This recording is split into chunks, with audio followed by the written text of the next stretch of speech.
Bom dia, boa noite, boa tarde, seja a hora que você esteja assistindo. Eu sou Letícia Parques e esse é o videocast Feminismo e Marxismo, Esquerda Diário e do Pão e Rosas. Esta generación tiene la revolución. No tenemos miedo. No tenemos miedo. E o nosso videocast hoje começa diretamente aqui, do Ato dos 9 que Perdemos, de Paraisópolis.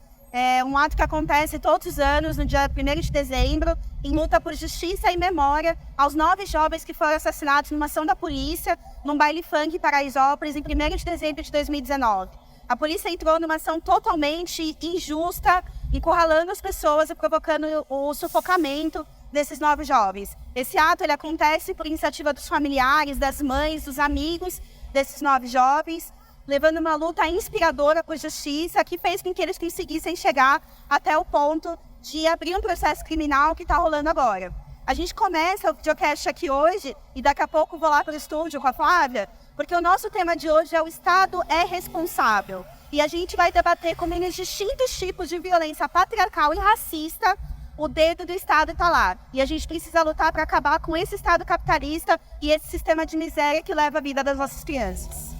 Nossa, Leti, como eu queria estar com vocês nesse ato, né? Só de ver a chamada, acho que já dá pra gente ver um pouco do que vai ser o programa de hoje, de como é muito inspiradora a luta dessas e de outras mulheres, né, também, que vão se converter aí de mães em ativistas forçadas pela violência do Estado, que é o tema aqui do nosso episódio de hoje. Então, eu já queria dizer aí que eu vi as cenas desse ato nas redes sociais e realmente achei muito importante, não só essa homenagem, né, às vítimas, mas mostrando aí como a luta contra a violência policial racista, né, segue viva na maternidade, né, dessas mães que se mantém viva a partir dessa luta. Então achei muito impactante ver esse ato. Queria muito estar com vocês nessa luta.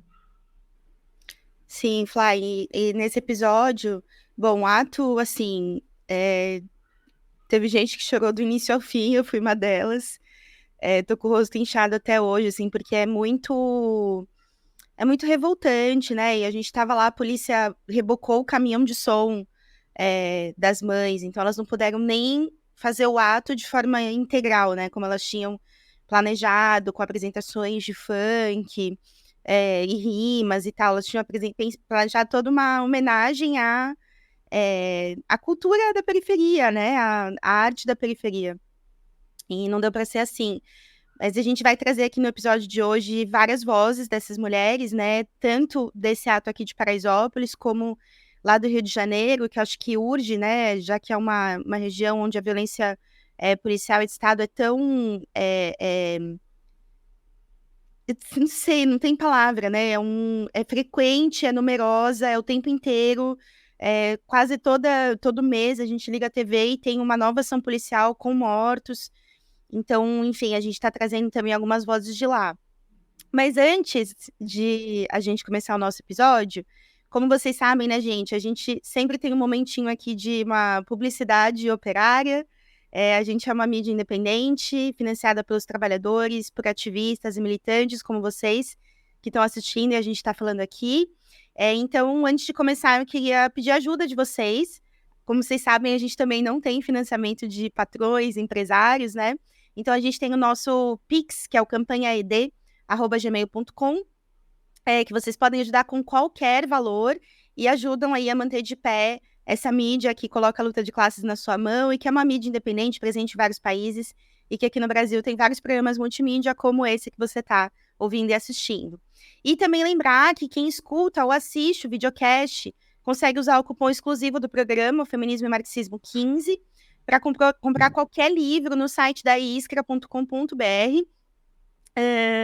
na temática de gênero. E são vários títulos, a gente às vezes não fala os nomes aqui, mas tem Mulheres Negras e Marxismo, que tem um debate muito interessante sobre violência policial e sobre a luta das mulheres, né, por justiça.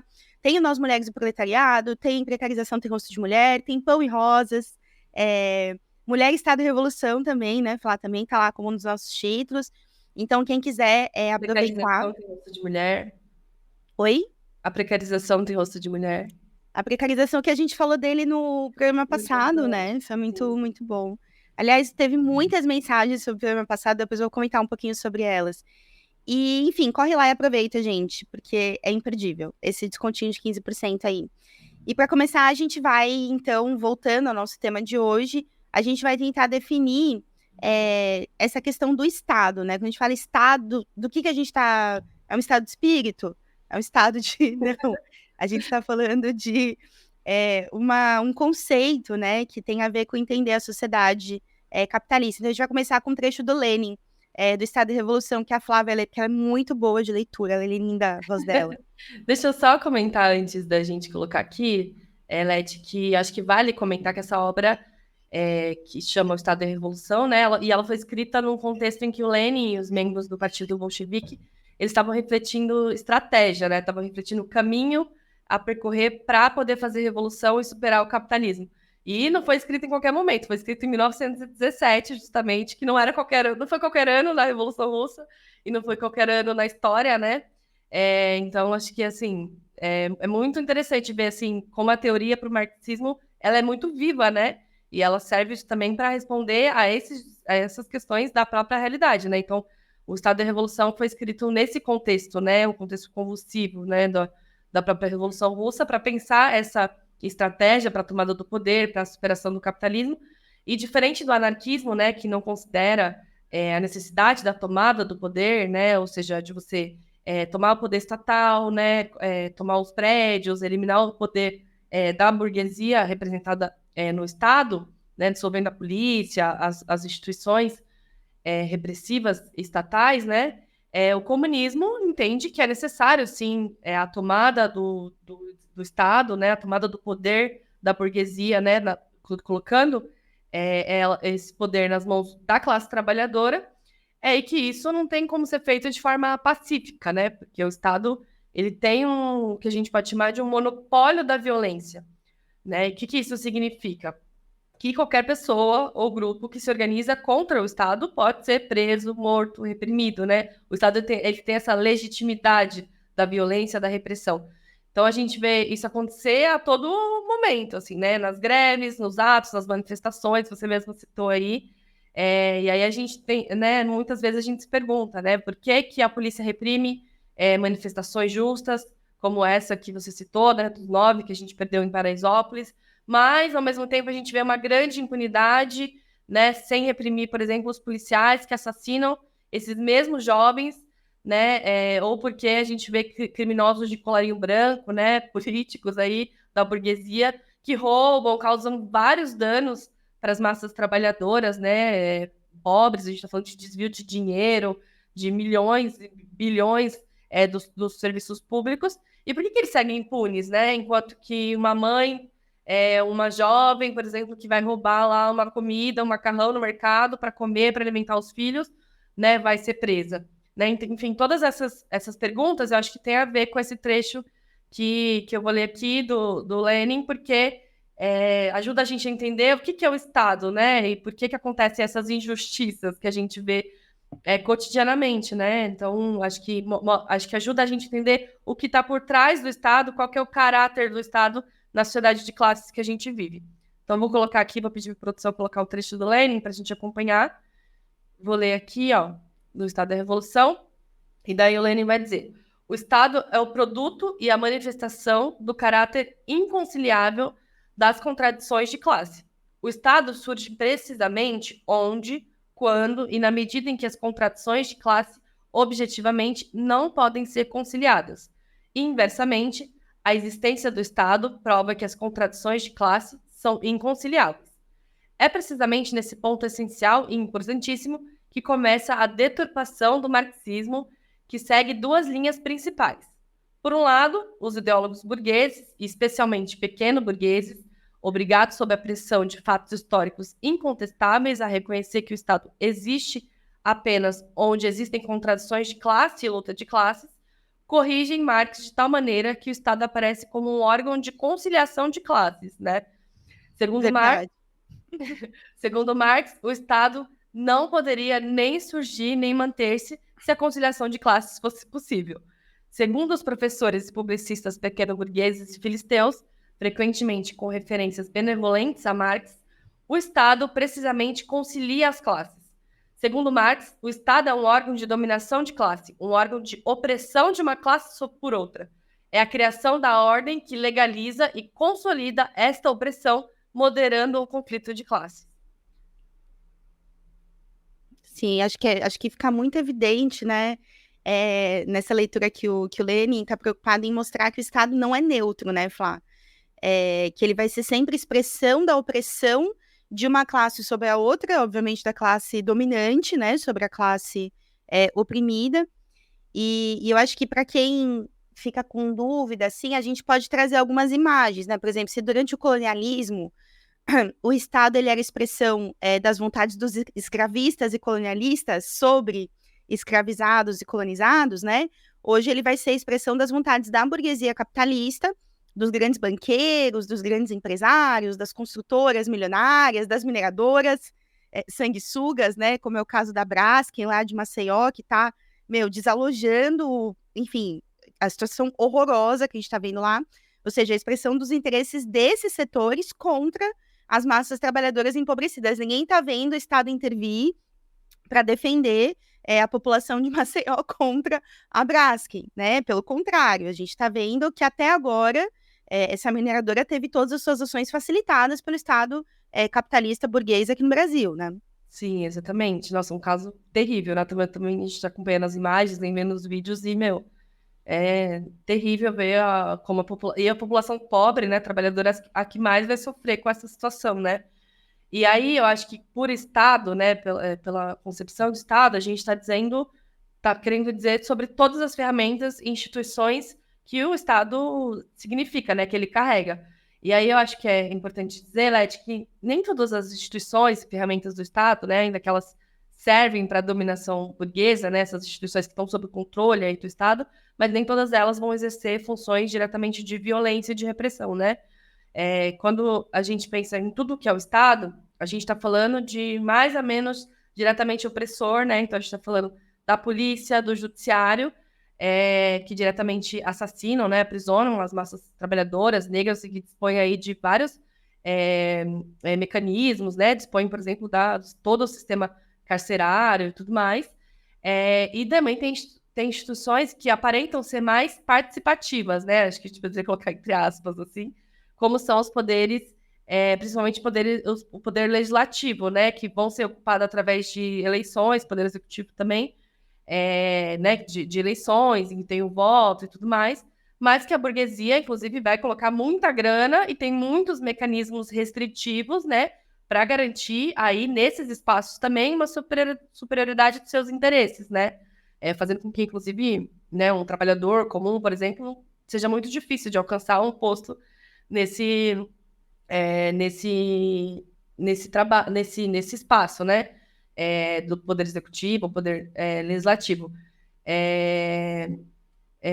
Então, eu acho que é importante ver também esses outros espaços do Estado, e aí, como no poder legislativo, o Estado vai buscar justamente ter esses vários mecanismos para restringir a participação popular e para garantir os interesses da burguesia, que a gente vê bastante em relação, né, quando a gente vê, por exemplo, o Congresso, a gente vê sempre lá, bancada do boi, bancada da bala, da Bíblia. A Bíblia.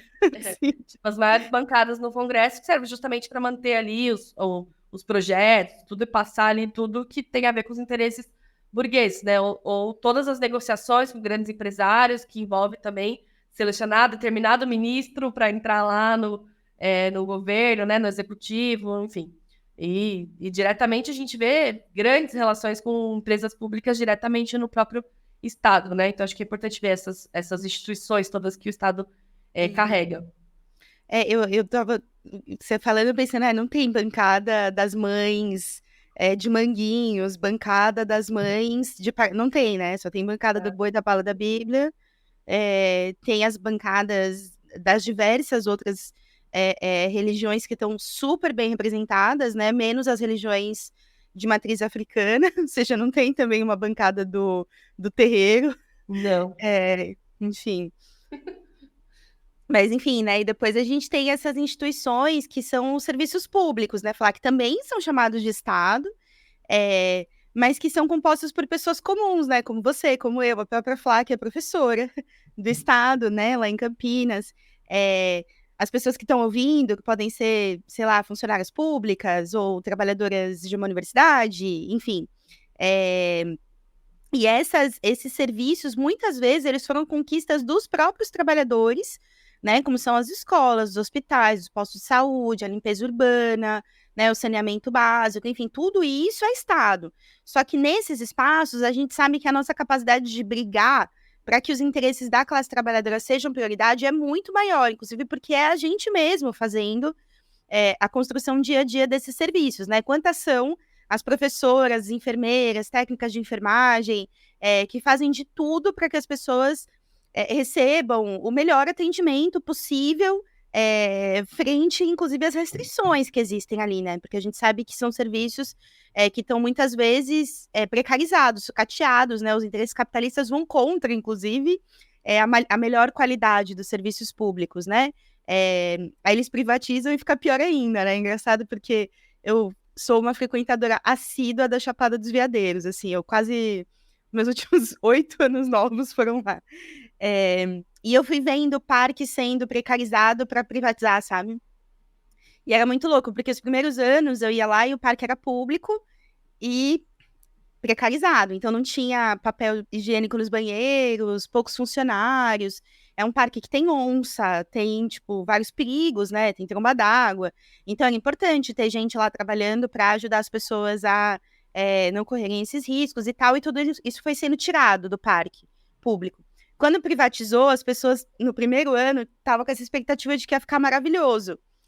E aí, realmente, os É a caras propaganda, né, da privatização. Não, vai exato. funcionar tudo agora. Agora vai ficar lindo. E ficou lindo, assim, né? Tipo, pintaram, não sei o quê, mas, meu, não tinha menos coisa ainda, sabe? Tipo assim. E aí as pessoas E mais começaram caro, né? Mais difícil acesso, muitas vezes.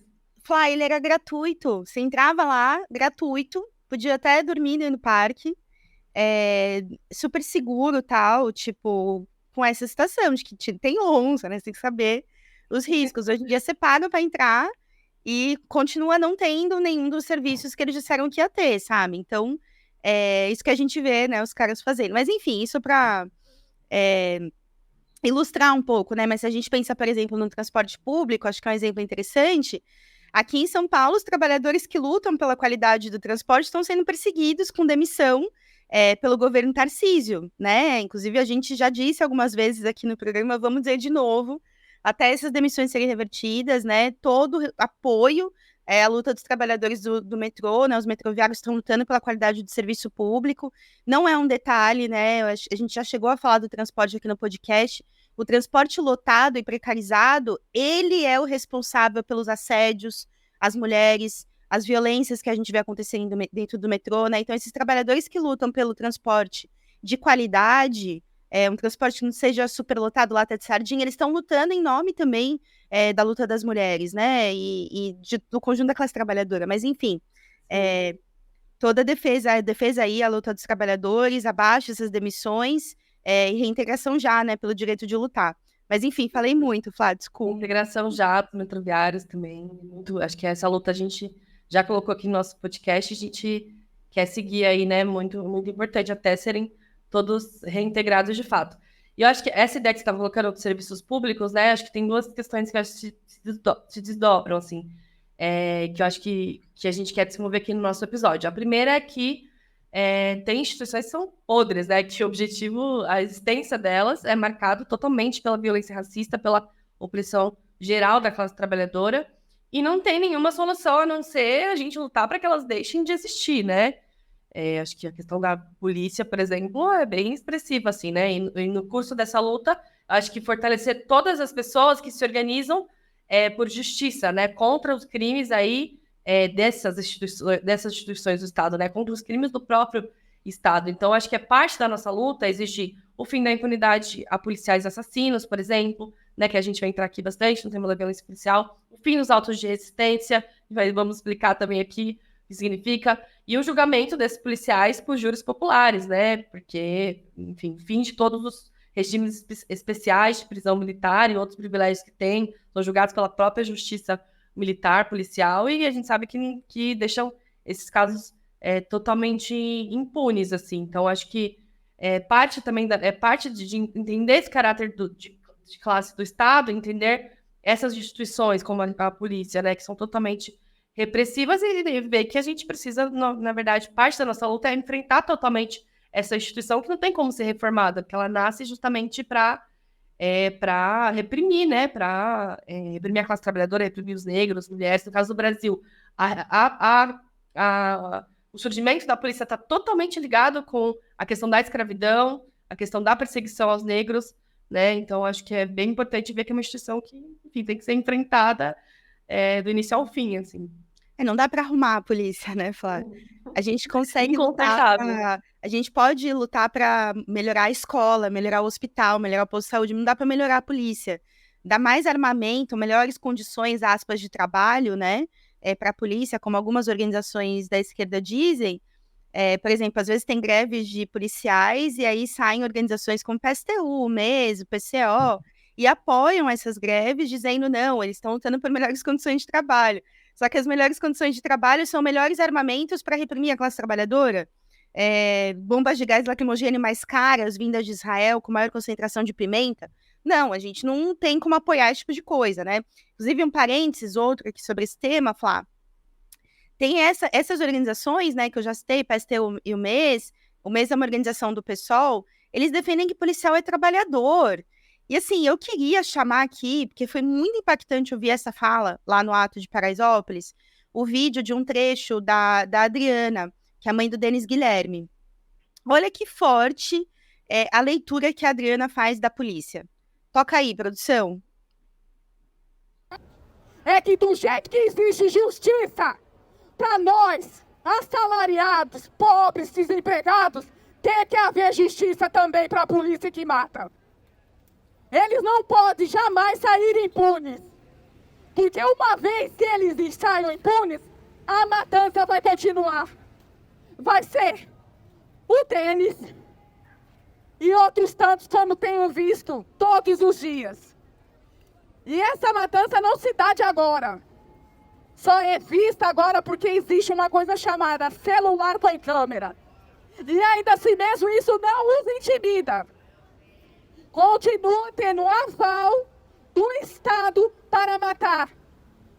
Quem porta uma arma e uma farda é dono da vida do outro. Nossa, muito expressivo do que você estava falando, né? Que forte essa fala dela. E não dá pra gente dizer justamente que o policial, ele é um trabalhador, né? Como se fosse com qualquer outro trabalhador que, enfim, produz toda a vida social, né? O policial, ele produz, o que ela estava falando, produz corpos no chão, né? Produz repressão, produz morte, produz a morte desses 9 meninos de Paraisópolis. Então, enfim, acho que quando a gente entende o lugar que a polícia ocupa no Estado capitalista, acho que a gente entende isso, né? No Lenin também, ele vai desenvolver a partir do Engels toda uma visão de que a polícia é um destacamento da sociedade para servir, para ser um destacamento armado, né? Justamente para servir para a repressão. Parte do que é o próprio Estado é a necessidade de ter uma polícia, né, que tem um destacamento especial, né, que está sobre a sociedade, né, então não tem a ver com qualquer instituição da população e tal, na verdade, e de segurança para a população. Na verdade, ela é parte desse Estado para oprimir, reprimir a classe trabalhadora sob os interesses da burguesia, que necessita de ter uma força armada especial, né, como é a polícia, porque senão a sociedade não conseguiria se manter por conta das contradições que são inconciliáveis entre as classes sociais, né? Então, quando a gente entende isso, que os marxistas vieram mostrando, acho que a gente entende justamente como que não é parte da classe trabalhadora, né, que tudo produz, que mantém a vida social, essa instituição policial, né? E acho que é muito claro, inclusive, como essas mães vão enxergar a própria polícia, assim, né? Não faz parte do grupo dos assalariados, dos pobres, como ela estava falando, né? É o Estado, né? Esse destacamento especial que é feito para reprimir. E a esquerda entender essa questão que os marxistas mostraram, eu acho que contribuiria muito para que houvesse, de fato, uma vanguarda aí que pudesse potencializar todas essas lutas contra as polícias, né? Não só militares, mas civil, todas que são verdadeiros assassinos de farda, né? Enfim, teve toda a luta que a gente viu, por exemplo, do George Floyd aqui, invadiu todos os lugares, né? No Brasil a gente viu isso muito forte, assim, tipo, mostrando, escancarando a violência policial, e parte dessa luta tiveram setores, por exemplo, que tiveram a conclusão de que era necessário abolir essa instituição, né? Inclusive a própria classe trabalhadora, enfim, tipo, repudiando a própria polícia, que eu acho que foi muito importante.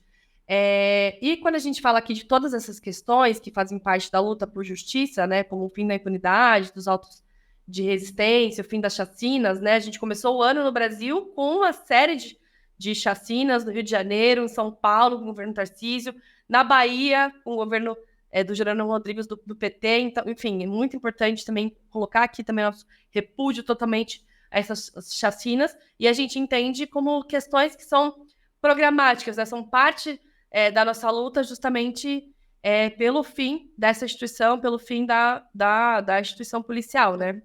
Até porque, Flá, chega a ser utópico achar que que no Brasil da precarização do trabalho, a burguesia se seguraria sem armamento, né? Sem ter uma polícia armada.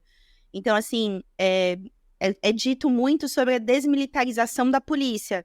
Que óbvio, né? Não tem como a gente dizer que a gente concorda que tem um cara que anda armado com aqueles revólver de 1,5 m, metralhadora, né? Os caras andam com a metralhadora para fora da janela, assim, no Rio de Janeiro, na Bahia, assustador, tá ligado? Óbvio que a gente acha repudiante e etc. Agora, chega a ser utópico achar que é possível desmilitarizar uma polícia no Brasil sem ter o caminho de uma luta quase revolucionária diretamente, né? Que teria a potencialidade, inclusive, de acabar com a polícia. Sim, então, enfim... Não, sim, que esse é o caminho para a gente enfrentar a violência policial, né? Porque tem vários tipos de polícias, né? Que não são, inclusive, militares, né? Guarda Civil. Aqui em Campinas mesmo, a gente teve recentemente um caso de um menino, um jovem de 14 anos, Jordi, que foi assassinado pela Guarda Civil Municipal da cidade, né? Que aparenta ser uma polícia mais branda e tudo mais, mas na verdade não é, né? Justamente porque todo esse aparato policial que vai ter daí vários graus, né? Várias diferenças e tal, mas serve com esse objetivo que a gente estava falando, né? Então, esse modelo, né, desmilitarizado existe em alguns países imperialistas, né? No próprio Estados Unidos, que a gente está falando do George Floyd, foi isso, né? Foi assassinado por uma polícia que não era militarizada, né? Foi assassinado com o joelho do policial no pescoço, por exemplo. Exato. Né? Tem muita gente que eu vou, às vezes, nas atividades, né? Nos debates, em escola e tal. Tem muita gente que acha que o George Floyd foi baleado. Gente, ele foi sufocado pelo joelho de um policial. O policial que matou o George Floyd não tinha arma de fogo. Acho que é muito importante mesmo essa questão que você está colocando. Sim, exato. Então, acho que é uma das questões, acho que é entender essas instituições repressivas do Estado. E a segunda questão que eu estava colocando lá, e daí a gente foi entrando mais na primeira, mas a segunda questão que a gente vai desenvolver é o fato de que existem instituições que a própria classe trabalhadora vai construir, né? Que a gente luta para preencher-las de um conteúdo de classe, né? Defendendo cada direito que está envolvido na existência dela, né? Você já estava colocando a questão do transporte, mas, por exemplo, quando a gente pensa no direito à educação, à saúde pública, gratuita, de qualidade, a gente sabe que é preciso enfrentar cada ataque, né? Que persegue esses direitos da classe trabalhadora e que precisa ter esses direitos de forma plena, né? Inclusive, a gente defende que, obviamente, a saúde, a educação, o transporte, eles precisam ser estatais, né? Garantidos pelo Estado, mas que, inclusive, sejam sob controle dos trabalhadores, né? Da população, que, na verdade, é quem mais sabe como controlar esses serviços públicos, né? Quem mantém todos os dias esses serviços públicos. Então, por que não são os professores que estão decidindo qual é o projeto de educação, que não tem que ser o da reforma do ensino médio, por exemplo, para se colocar nas escolas? Ou por que não são os próprios metroviários, gente, que mantêm o transporte todos os dias de uma população como a de São Paulo, né? São os mais aptos do mundo para saber como que deve funcionar esse transporte? Por que não são os próprios metroviários, né, junto com a população, que devem gerir e controlar esse transporte público, né? Por que tem que ser lá o magnata do transporte, né? Então, acho que isso também é parte da nossa luta também, né? Em relação ao próprio Estado, assim. Sim. E na verdade, em última instância, esses direitos existirem de forma plena também é só com a revolução, né? A gente vai explicar em um episódio um pouco mais pra frente, até a intenção ser esse episódio, tá, gente? Mas a gente sabe que eles estão longos, então a gente separou, mas pra gente ver como que muda completamente a relação com os direitos quando o Estado, ele é a expressão de outra classe, né? Quando o Estado é a expressão das vontades e da direção da classe trabalhadora, né, sobre a sociedade. Mas isso vai ser tema de um outro episódio.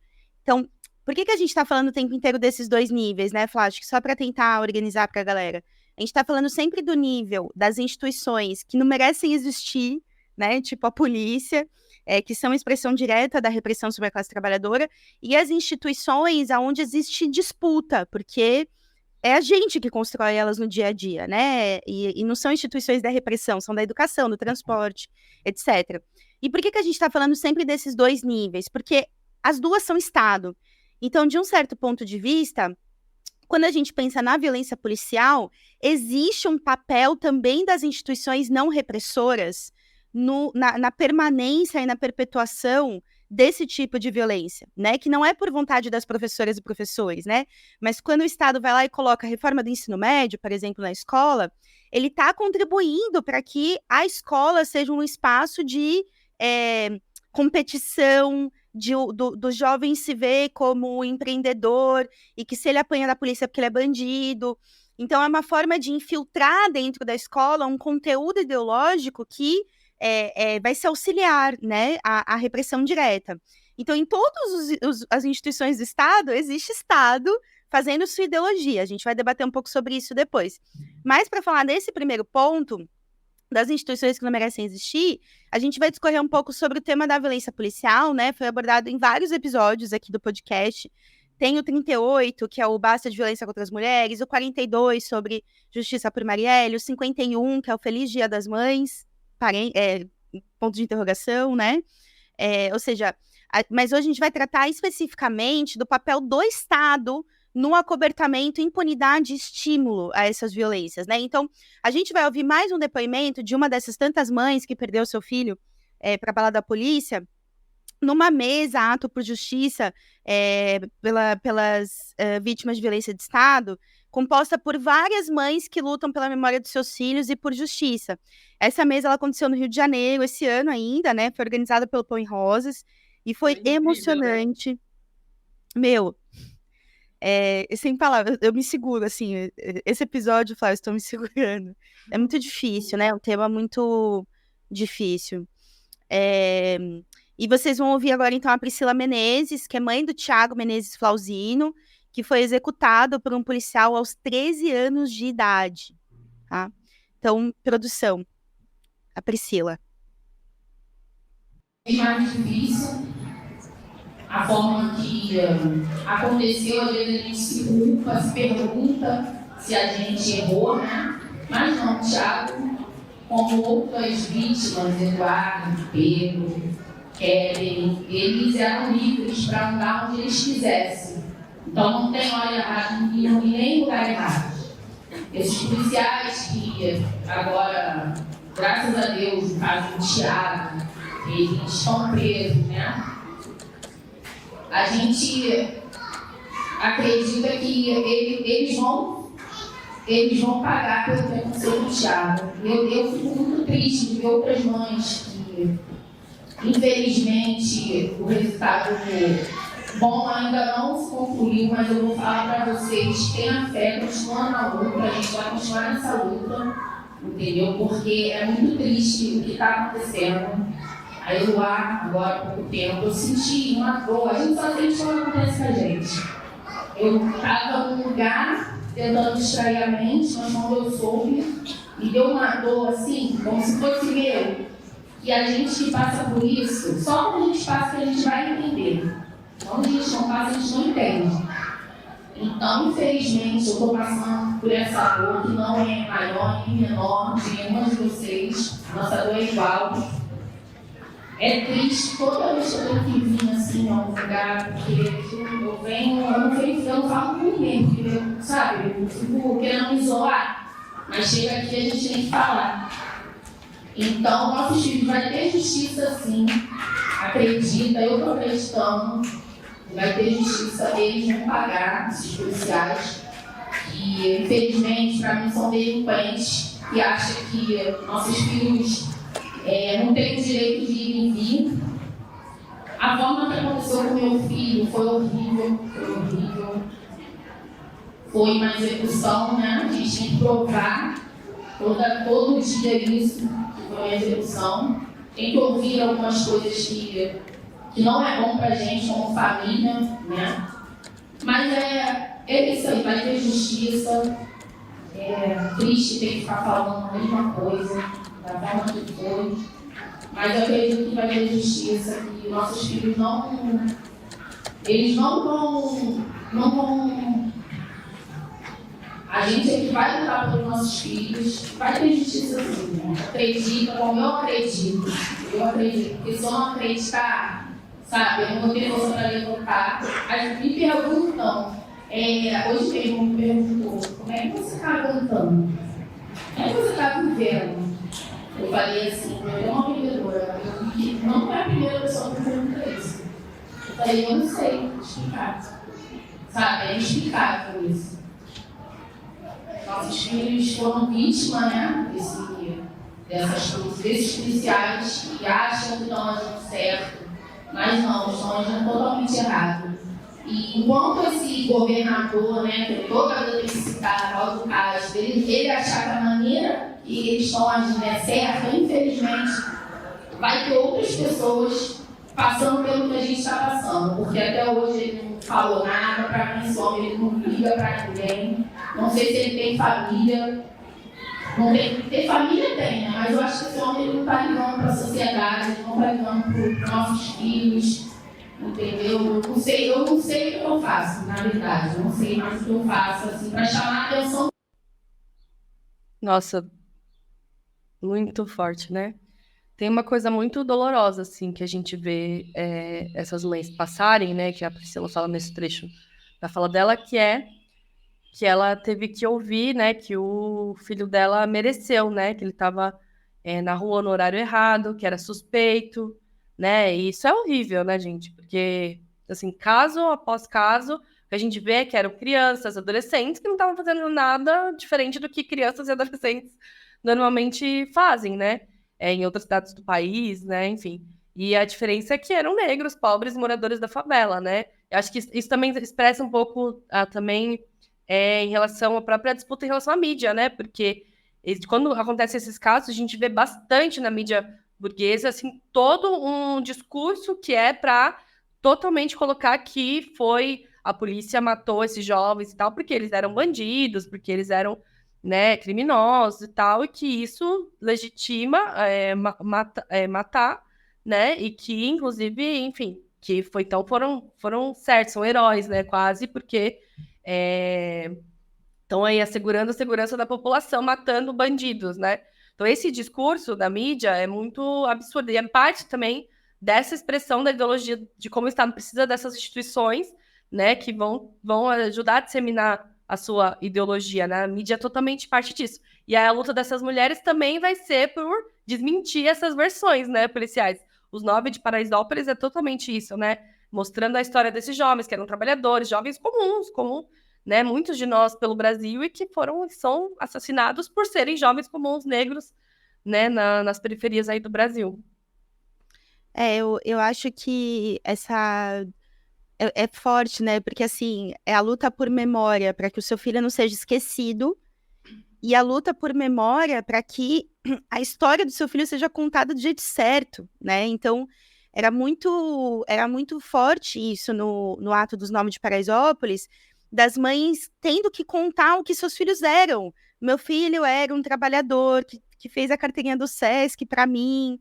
Eu ia na piscina porque meu filho conseguiu a carteirinha para mim. Ou seja, elas tendo que explicar quem eram as suas crianças, né? Porque de imediato tem uma chacina, aparecem a foto dos corpos, muitas vezes, né? Sem nenhum respeito a esse momento tão íntimo na vida de uma família, que é o corpo do seu ente querido, né? É uma coisa muito íntima.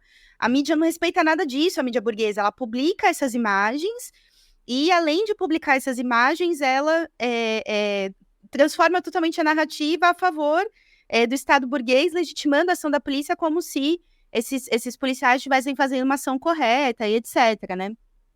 E eu acho que é interessante que a Priscila ela fala dessa dimensão das instituições do Estado, né? Que é essa dimensão mídia, essa dimensão disputa pela memória, e ela fala de uma dimensão também que é o poder executivo, né? Então, quanto que governadores atrás de governadores vão sendo também legitimadores da ação da polícia, mesmo que sejam transitórios e temporários, os governos vão cumprir esse papel, né? Por isso que a gente, quando denuncia cada chacina, a gente denuncia ela com nome e sobrenome. Foi a polícia, seu governador e o Estado é responsável, né? Então, não adianta dizer que lá na Bahia o governo do PT não é responsável pela chacina, porque é esse governo do PT, como um poder executivo, que dá comando para as ações da polícia e que condena ou aplaude essas ações, né?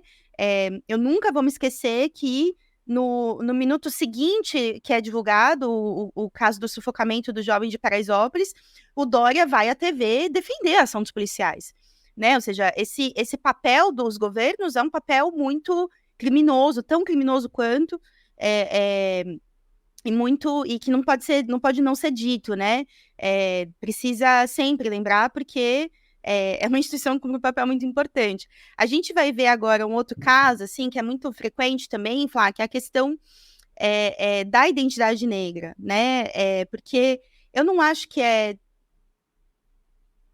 tão fácil para a mídia dizer isso, que são criminosos.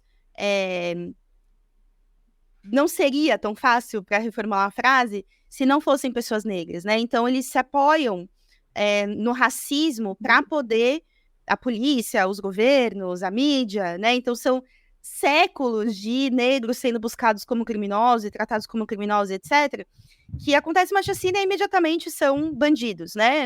Os assassinados.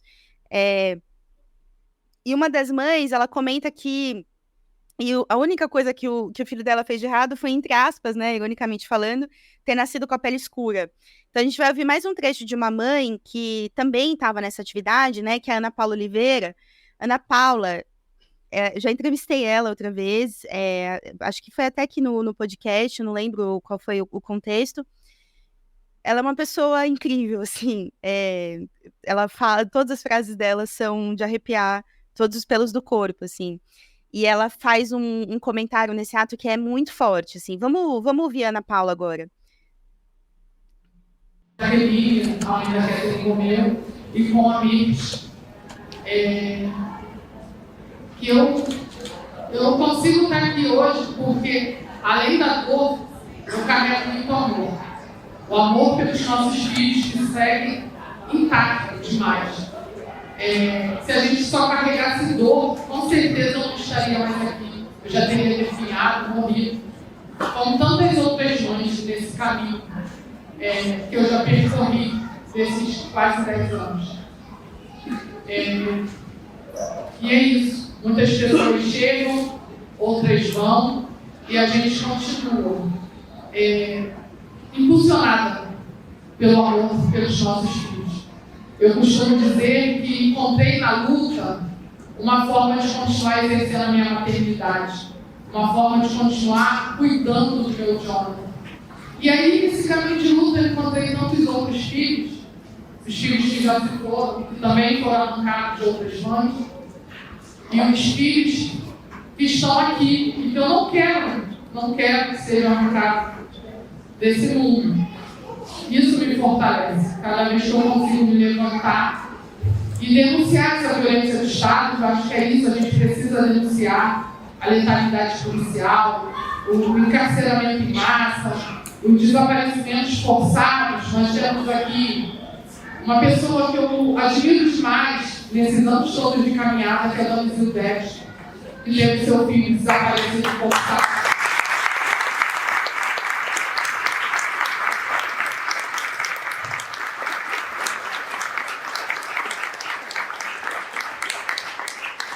E é isso, eu acho que é para isso que nós seguimos e nós estamos aqui. Lá, em 2014, Era bem recente, eu tinha perdido meu filho em encontro com essa mulher guerreira ali, Dona Zildete. Lá no Morro do Chapéu Mangueira foi o primeiro ato que eu participei fora de Manguinhos. Era um ato que o nome...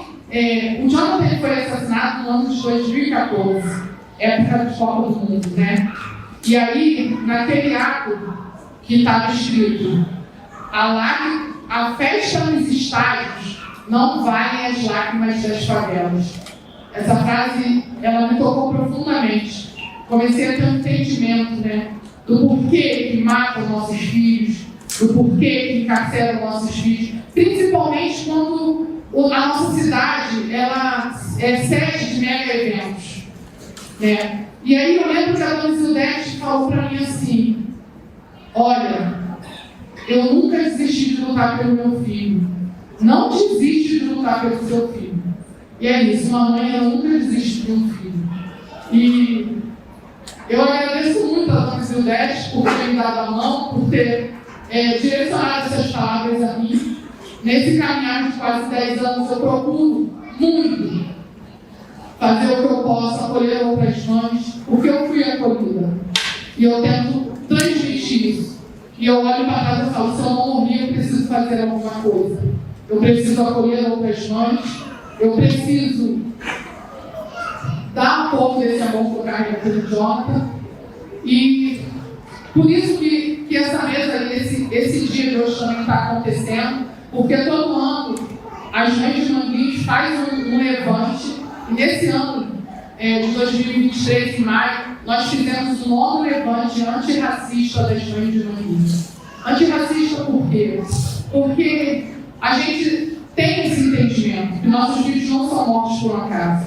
Se olhar a cor da maioria das mães que estão aqui, que perdem seus filhos assassinados, encarcerados, desaparecidos forçados, somos todas mulheres pretas, né? Moradoras das favelas, das periferias, da Baixada Fluminense. Então, é preciso ter esse entendimento. E a gente faz esse levante muito no intuito de fortalecer, de acolher. O levante que acontece todo ano em maio. O mês de maio é um mês muito difícil para todas as mães que perdemos nossos filhos. E a gente faz esse levante lá em Manguinhos, muito no intuito de acolher. Esse ano o levante foi lindo também. E aí a gente teve essa parceria maravilhosa de muitas pessoas que nos ajudaram a levantar, a fazer esse levante, incluindo Fome Rosas, Coletivo Falista. E aí surgiu a ideia da homenagem aos nossos filhos, que é um abraço que a gente queria dar, né, para as mães e familiares. Então surgiu a ideia das placas. Acho que a Lina pode explicar um pouquinho, né, de como surge a ideia da confecção dessas placas com os nomes dos nossos filhos, que eu acho que é muito importante. Eu acho que uma das formas de reparação que todos nós devemos reivindicar é o nome dos nossos filhos nos espaços públicos, não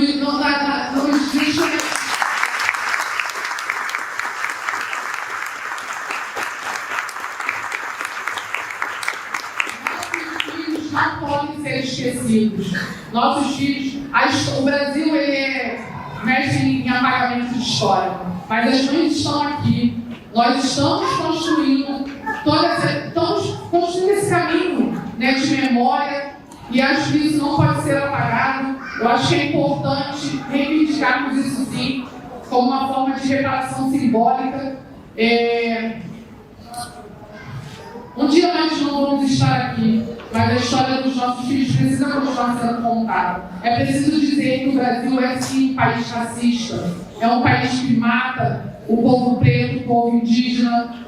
E a gente precisa falar disso. E a gente precisa lutar contra isso. E é isso, eu agradeço. Quero também aproveitar aqui para convocar todo mundo que quase 10 anos depois vai acontecer o júri popular, no caso do meu filho Jonathan. Vai ser já há um mês atrás eu recebi a informação de que vai acontecer o júri popular no dia 1º de março de 2024. É muito tempo, né? Mas a gente segue na luta, a gente segue lutando e eu conto com o apoio de todos. Nossa, que força que essas mulheres carregam, né? Muito impactante, né? Continuam, de fato, sendo mães aí pela luta, né? E eu acho que a Ana Paula falou uma coisa muito importante para a gente debater aqui, Leti, que é essa questão de que da demora do Estado, né, para a justiça de fato acontecer. Imagina que o filho dela foi assassinado em 2014, só em março de 2022 é que ela vai ver os policiais sendo julgados, né? E nada garante, inclusive, que eles sejam condenados, né? Porque tem esse argumento bizarro aí da resistência, né? Dos autos de resistência. Vou pedir para você explicar para a gente o que é isso. Então, essa questão é muito importante, né? Tem a ver com a vinculação entre Estado e violência policial de forma mais direta.